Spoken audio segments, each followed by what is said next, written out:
Hopefully there's a few Coles shoppers in here, and I'm sure there's a few Woolworths and Aldi shoppers as well. I guess I'm going to take you through a little bit about Coles and the scope of Coles.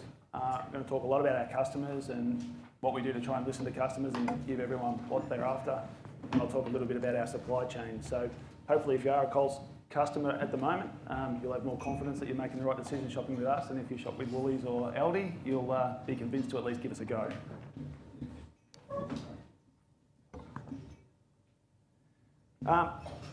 So we're quite a large business, as most of you know. We've got 787 supermarkets, 2,500 retail outlets, including liquor, hotels. We've got over 100,000 team members in our workforce, so it's a massive business. We do talk to a lot of our team members about our meat business to get feedback from them, given we've got such a large pool of people. We serve 20 million customers a week. So about 3.5 million of those customers shop meat with Coles. So you can see we've got quite a big gap in terms of the number of customers that we serve versus the number of customers that buy meat from us. So yeah, 3.5 million buy meat with Coles out of 20 million customers a week. So just some customer insights first, then a little bit about what our customers are after, and then, as I touched on, a little bit about our sourcing strategy and our range. So it's I guess it's a very competitive market. I know there's always a lot in the news and I guess in the papers about the lack of competition with I guess what most people talk about is the two main supermarkets being Coles and Woolworths. The reality is Aldi are a very real player, and so are the local butchers. So it is a small market, and we find we have a very competitive market. We certainly don't see it as a non-competitive market. We work really hard to make sure that, I guess, we're across what all of our competitors are doing. We actually measure ourselves every week on pricing, product range against all of our competitors to make sure that we've got the customer offer available that our customers are looking for. A little bit on value. So I guess a lot of people talk about value and they talk about price. I guess what we've found over a long period of time is that price is great, and you might drag a shopper in for a couple of weeks with a cheap price on a cheap product, but eventually they drop off. It's not cheap, I guess, if you can't eat it. So for us, value is about price and quality. It's quite easy to go and buy cheap product and move it through quickly over a short period of time, but we need, I guess, repetitive customer sales, and we're looking for those customers to come back and shop with us every single week.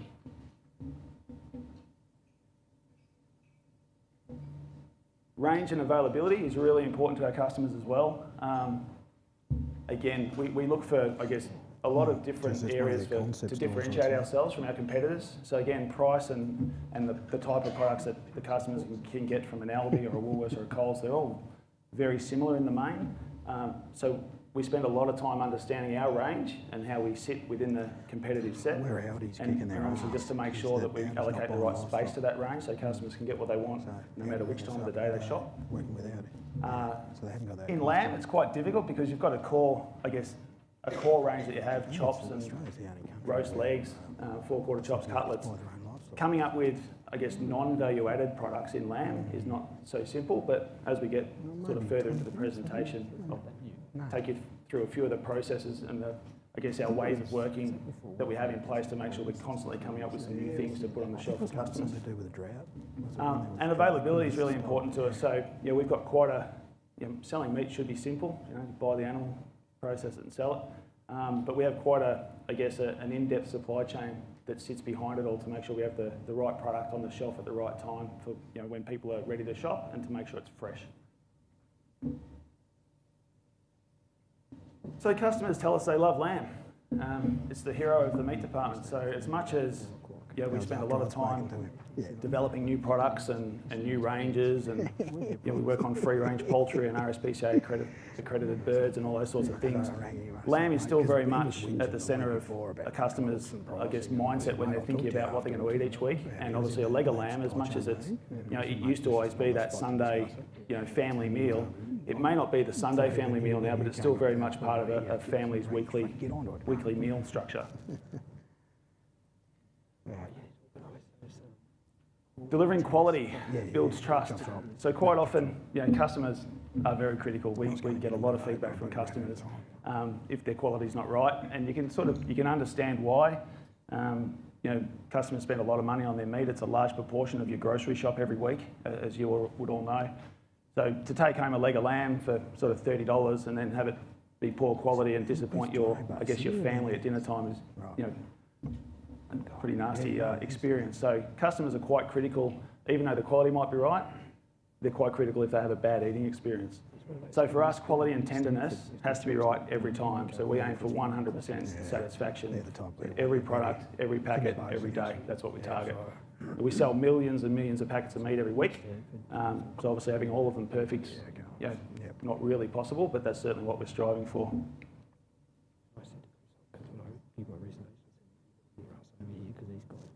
So lamb is a really important part of our customers' shop. It's one of the reasons customers come and shop with Coles. It's not quite a switching product where you can promote a product and it'll make a customer move from shopping at Woolworths to Coles, but it's pretty close. So it's an impulsive purchase a lot of the time. So, you know, the lowest price won't always be the best, I guess the most attractive thing for a customer, but they do look for promotions. So 47% of our customers don't always have lamb on their shopping list until they get to the meat case. So for us, I guess having the right promotions and the right product is very important in terms of making sure people buy into lamb. Lamb also has an impact on, I guess, the perception of price across the whole supermarket. So, you know, if we're selling legs of lamb for $2 or $3 a kilo more than Aldi or Woolworths, that has an influence in terms of customers' perception on our overall shop within the supermarket. Even though we might be cheaper on 100 other products, if we're dearer on lamb, we're dearer across the supermarket. And customers obviously, you know, they want the right range available all the time. So this is what our Coles customers tell us, and we've got, I guess, a range of different ways that we get information from our customers, and we listen to all of it. And every time we get customer feedback through any one of these avenues, it's all read, worked through. If there's negative, if there's complaints on product, every single one of those complaints gets followed up through to a category manager, whether it be in milk or grocery or meat. Every single one gets followed up to make sure we understand how it's gone wrong, or, you know, why the customer hasn't enjoyed their experience. So we have Tell Coles, and Tell Coles is those customer complaint forms you get at the end of the registers that you can fill in, and customers obviously jump online now and tell us, you know, about their experience. We've got a Chief Customer Officer, which is a pretty poxy title, I would say, but he's our head of marketing and house brand. And he reads every single Tell Coles feedback sheet that we get. He reads every single one, and he makes a point of following up on every single complaint through to the right business managers and category managers. So I guess just to try and give you a bit of insight into the seriousness that we take all of that feedback with, every single one of them is reviewed and followed up. We also have $150 shop, which some of you may have heard of. It was in the news about a month ago now. There's a little bit of commentary around this $150 shop that our executives do, or our category managers and senior management do. And that $150 shop was linked back to around 70% of our customers have $150 in their pocket to spend on food each week, which for most of us in here, I don't know what my wife's doing, but we definitely spend a lot more than $150. I wish we spent that. But most of our customers have $150 a week to spend. And so what all of the senior managers are tasked with through our customer care team is to sit down with a family of 4, so mum, dad, 2 kids, 2 teenage kids, talk to them about what their week entails, whether it's a family barbecue on a Wednesday night or some friends coming over for, I don't know, a PlayStation night on a Friday night with the teenage kids. And the senior management team have to go and do that customer's family shop for the week under $150. And it's got to include your staples, you know, all of your meat, whether it's sausages or mince. Now, there haven't been too many that have been able to do it, but this is one of John Durkin's, I guess, priorities in terms of making sure that our pricing across the supermarket, including in meat, is not only competitive, but allows customers to, I guess, do their weekly shop and get everything they need to meet their family needs. So we do a $150 shop, and that's quite an eye-opener for a lot of people because, as you'd appreciate, some of the senior executives obviously don't worry about how much money they spend on their shopping each week, and they don't need to. So it's quite an eye-opener, but it keeps everything real, because quite often we're the ones doing product development, range decisions, and unless you have that lens on what that shopper, is really charged with or challenged with every week, how do you develop the right products to make sure we've got, value and quality? We use transactional data, so if any of you have got flybys, you'll know every week you get your flybys email and tells you, this is what's on special from your shop. So we use that to understand things like, when a customer buys mince, they buy a bolognese sauce and they buy some pasta. And so, we'll try and, cater to everyone's individual requirements to say, okay, this week, here's your weekly shop. And the category managers work to try and group things together. You see a bit of that in catalogues with our Feed Your Family stuff, where we group different products together, and that's just about, using that data to understand exactly what people are buying, when they buy a certain product, what else are they buying? We also use Nielsen data. That gives us great insight into how we're performing in the market, and whether that be just at an overall business level, a meat category level, or a subcategory level like lamb. It tells us information about the number of customers we had shopping at Coles versus Woolworths or Aldi. It tells us how much they spent, whether we were in line, did we win that week in terms of customer spend per shop against our competitors. And it also tells us by subcategory how we're performing. So things like beef mince, we outperform the market. We've probably got 100 less supermarkets than Woolworths, but we sell more beef mince than Woolworths do. So we know we're number one for beef mince, and we know that through the Nielsen data. It also tells us where we need to focus on. So on roasting products, we underperform against the market. So we look at that and we say, okay, we're X amount of % behind the market in that roasting category. There's a sales opportunity of X amount of millions of dollars in sales for us to go and chase. So whether that's packaging, quality, unit pricing, cooking instructions, we'll go and review all of those things to try and make sure we bridge the gap against the market. So it's very insightful. It gives us a lot of, visibility into where we're at against the rest of the market. So what do our customers want? So once we've got all that, we've gone through all of those processes and exercises, we do understand what our customers need and what we need to give to them. So I mentioned earlier, every pack, every day. We've got we work with a lot of supply partners, and we've got our own in-store butchers as well across the country. That is mad pack. And our target is every single pack, every single day is perfect. Again, we don't always achieve it, of course, but that's certainly our target, because it's one, it's expected, and two, it's what we should be doing.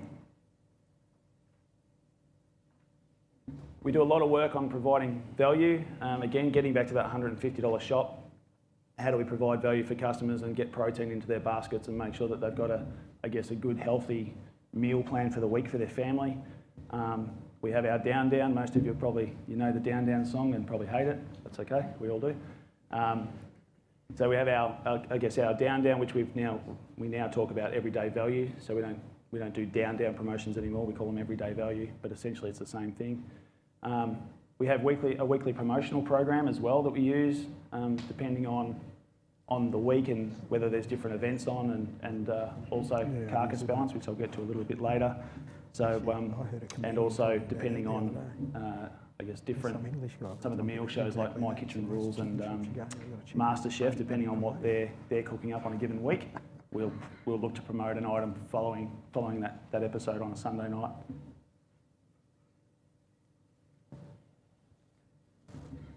We look for inspiration for our customers, so they want to be excited, they want to be inspired. So whether it's My Kitchen Rules or Master Chef, you saw on the previous slide there was a pork belly. We actually didn't carry that in the range about 18 months ago, and then we put it onto Master Chef one Sunday night, made sure we had it in stores the following week. Now it's part of our core range within pork. So just, a little niche product that most people wouldn't try at home.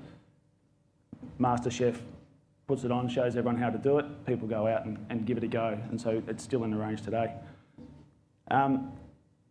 We spend a lot of time with Curtis Stone, so Curtis comes down a few times a year and does all of his marketing shoots and ads and stuff, and he also spends a day with each of the meat category teams does a bit in fresh produce as well. And we spend a day and we break down a carcass with Curtis and we go through different cuts. You know, what do we have in excess of? What don't we generate reasonable value from an export perspective? What new products can we bring to the market to give customers something different? And so on day one, we break down the carcass and go through a discovery phase of what we might be able to do. And the next day, Curtis and his team come into the Coles office and the kitchens and cook it all up. And then we see whether there's anything reasonable there that we can do at a good price, that's good value, and I guess give the customers something different. Coles also own Taste.com, so probably most of you have clicked on Taste at some point to look for a recipe. We have 2 million hits a week on Taste, and about 100,000 recipes are printed off each week. So that's a really great avenue for us to, one, understand again what our customers are looking for, because obviously we can use that data to understand what recipes, what products they're looking for more of. And yeah, I guess you've got the feed your family there on your left-hand side there. I guess again that's about meal inspiration and giving the customers an idea of something they can give to their family and at a reasonable price. So that's a bit about customers. I just wanted to talk a little bit now just about our structure and our sourcing strategy. So we have an integrated supply chain, all the way from buying livestock, I guess true paddock to plate supply chain. We've got visibility into all components of the supply chain. We run a full carcass balance model on beef, lamb and pork, not so much poultry, but the 3 key species. And so, yeah, we have everything from livestock buyers, I guess, all the way through. We've got supply planners, we've got QA, product technologists, you've got category assistants at key all the promotions, we've got category managers that, I guess, work the sales plan up and the marketing plan, working with guys like the MLA. We have an export team that look after exports, so we're quite a large exporter of beef, lamb and pork products. I'm not sure, I think we sit in the top 5 in the country for protein in terms of export. And again, that's just products that we either can't move, you know, commodity type products like breasts and flaps or brisket from beef. And then obviously anything we have left over from a carcass balance perspective that we can't sell through retail. So it is quite a deep structure, but certainly one that's needed to make sure that, you know, we cover the quality attributes that we need all the way through. One of the reasons as a supermarket that we have an integrated supply chain is it does give us, I guess, a better handle on the quality and the product that we're buying and therefore the product that we're selling. So it does come at a cost, as most meat businesses would know, in terms of trying to balance carcasses, and you've got a competitive set at retail that's pretty much locked away. And then, you know, we all know we have livestock movements up and down and they vary through the year. So it is quite a challenging business and it requires quite a lot of planning and I guess quite a lot of skill to make it work. Just a little bit on our sourcing network. So we source, I guess, lamb and cattle in each state down along the eastern seaboard and also in WA. And we source free-range pigs in WA, and we source most of our South Stall free pork out of South Australia. Yeah, I think they are. We also source beef and lamb out of Tassie, and we actually use JBS to supply our Tassie lamb. Not anymore. Sharp. We also have, I guess, we have further processing facilities, so retail-ready plants, sausage manufacturing sites, again, all down the eastern seaboard and in WA.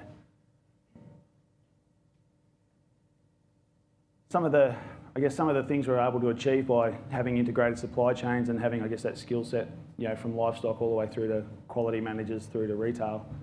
I guess we have really good insight into what our customers want and what they're looking for.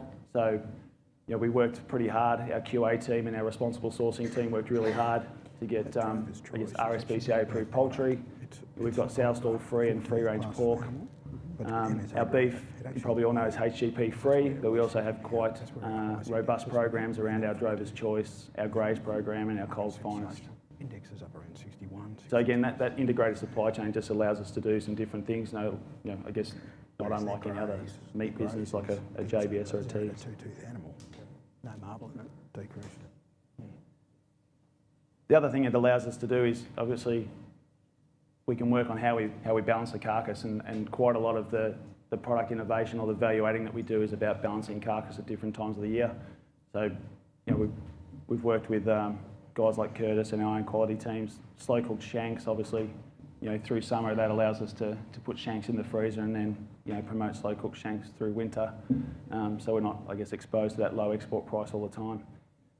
It is one of the benefits that we have as a retailer in terms of against an exporter, where we're able to put stuff, I guess, a step further into the chain and sell it at a retail price. Crumbed breast fillets and pork. So, we source all of our own pork, all of our own ham at Christmas is from our own South Soil free pigs. We don't buy any legs in. It's all from our own pork that we put away through the year. So I guess that's a bit of an insight into Coles, our customers and our structure, our sourcing strategy. I guess the one thing I'd like to leave you guys with from a lamb perspective, given I'm the lamb production manager, what's the ideal lamb we're looking for? It's a 22 kilo carcass weight average with a nice coverage, 10 mil of fat, 10 to 15 is okay. Mark's laughing, but that's what we're after. And if you think back to eating quality is entry. Yeah. So in terms of trying to just grow out big animals that are super lean and give great lean meat yield, we need reasonable yield, but eating quality is number one. There's no point being in the game for us unless we have great eating quality. That's entry. And then obviously consistency is something that we're looking for as well. So I've just got one more little, I guess it's a fluffy marketing video to show you guys.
Thanks, David, and I think we have to thank Coles as well. It's awesome to have someone as such a large retailer here today. Quick question, how important do you and Coles think collaboration across the value chain to provide feedback to producers is? Oh, it's critical. Again, having that integrated supply chain and managing yield and quality throughout the whole process. I guess any extra additional, savings we're able to make through the supply chain, we reinvest in price. So you saw a little bit there about value. It almost feels like every single week we have another product going on to EDV, and that's not because we want to do it. It's because if we're able to, make savings through the supply chain, we invest that back into price for customers. Yeah, I'd just like to ask you, I see one of your slides had about hormone-free meat. How much is that desired by your customers? Is that a strong marketing point? And just to be political too, the earmarking, the traceback, will you have views on that as well? So I probably don't have a view on the earmarking and the traceback because that's our livestock's area of expertise, I guess. I'm more sort of production and retail. But certainly we saw that as an opportunity to improve eating quality. And so for us, it's not even, we don't really market HGP free anymore because it's hygienic now. It's been around for 3 or 4 years. And we did that based off the MSA signs, really, to say that I think we got 2 eating scores better using HGP-free beef. So the driver of that was eating quality. It wasn't just something we wanted to do as a marketing ploy, it was about quality. So I guess we're quite conscious of different breed types and not sort of getting too involved because there are a lot of different breeding groups, and we just want a particular type of lamb that's finished well. But I think one of the gaps we have in the market, and you saw there, beef have got a range of attributes. Pork have got sow stall free, free range, whereas in lamb we don't have the ability to push a premium lamb product. So I think there's a real gap in our market around tiering, particularly within lamb. So I think if we could partner up with someone around a premium lamb type, keep in mind availability, so it's got to be available all year round, that's certainly something we'd be interested in, for sure. I'm just wondering what are your selection criteria for meat eating quality for lamb? So what are your specs to ensure guarantee eating quality?